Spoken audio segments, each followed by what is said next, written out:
Hello' বন্ধু, current আছামলৈ স্বাগতম। আজি আপোনালোকক মই যিজোপা সাঁচি গছ দেখুৱাই আছোঁ, এই সাঁচি গছজোপা ভালকৈ মন কৰক। কিমান ফুটি আছে দেখিছেনে?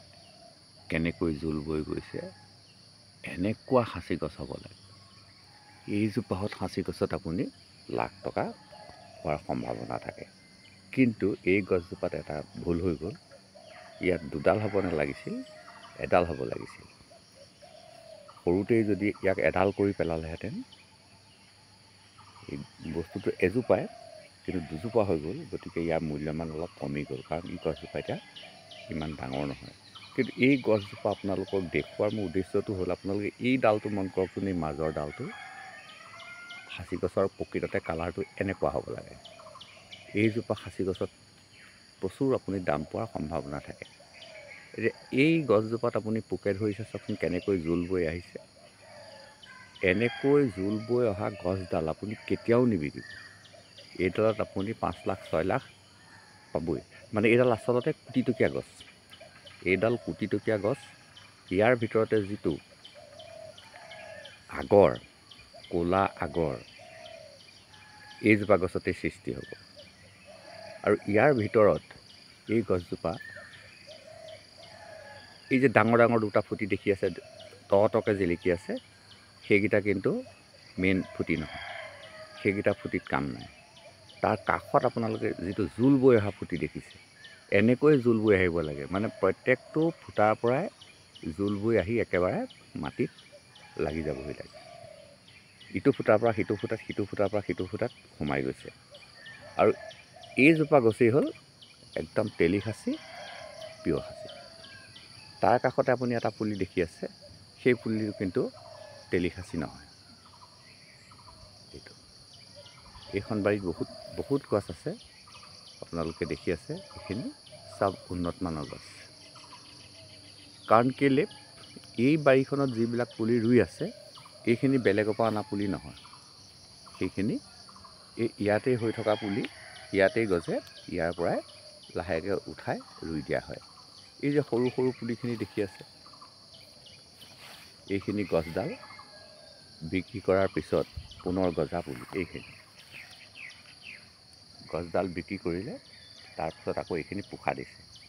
কিন্তু এই মানুহজনে জনা নাই, ইয়াত এটা পোখা ৰাখি বাকীখিনি পোখা আঁতৰাই দিবলৈ, বা 3টাও ৰাখিব পাৰে।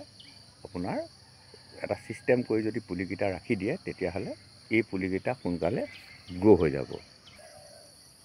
এইখিনি পুলি চাওক, হাও হাওকৈ ডাঙৰ হৈ আহিছে। প্ৰত্যেকটোৱে ভাল সাঁচি। চাওক কি সুন্দৰকৈ ৰুই থৈছে, লাইন লাইনকৈ ৰুই থৈছে। দুফুট দুফুট আঁতৰত ৰুইছে। চাওক,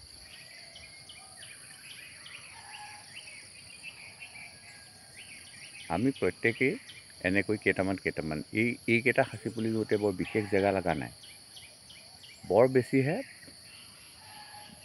20 ফুট বহল, 10 ফুট বহল, 20 ফুট দীঘল।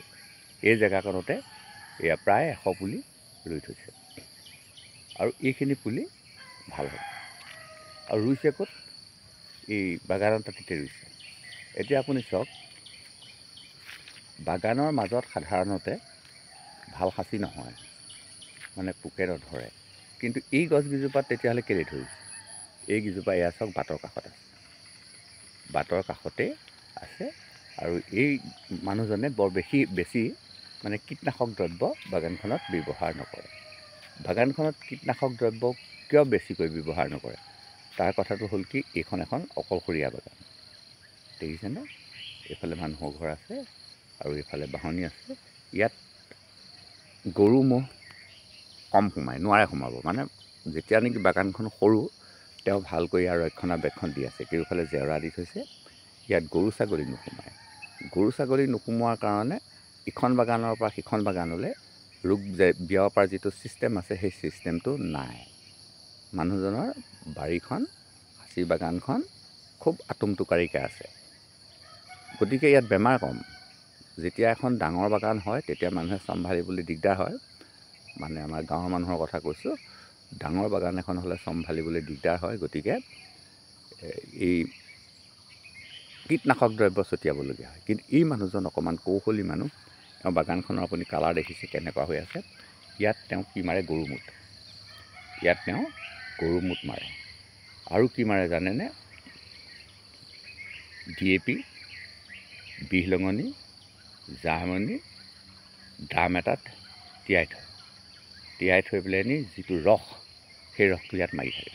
গতিকে তেওঁ প্ৰচুৰ চাহপাত পায়, লগে লগে তেওঁৰ সাঁচি গছবিলাক ৰক্ষা হৈছে। হেল্ল' বন্ধু, এই সাঁচি গছ কৰিবৰ কাৰণে এইখিনি বৰ ডাঙৰ কৌশল, বুজিছেনে? বাগানৰ দাঁতিত বা বাগানৰ মাজত ৰুলেও প্ৰচুৰ টকা পাব সাঁচি গছত। কিন্তু তেওঁ কীটনাশক ঔষধ বাগানখনত ছটিয়াব নালাগিব বা ৰাসায়নিক সাৰ অত্যাধিক ব্যৱহাৰ কৰিব নালাগিব। এই মানুহজন অতি কৌশলী মানুহ। তেওঁ এই সাঁচি গছখিনি ৰক্ষা কৰিবৰ কাৰণেই, এই সাঁচি গছখিনিত তেওঁ প্ৰচুৰ পইচা পাবৰ কাৰণেই তেওঁ বাগানখনত ৰাসায়নিক সাৰ বা কীটনাশক দ্ৰব্য খুব কম ছটিয়ায়। আৰু তেওঁ সেইকাৰণে এই যিটো নিজেই সাৰ প্ৰস্তুত কৰে, তাত কিন্তু কেইটামান DAP দিব লাগে। আৰু সেই যিটো সাৰ, সেইটো হৈছে জৈৱিক সাৰ।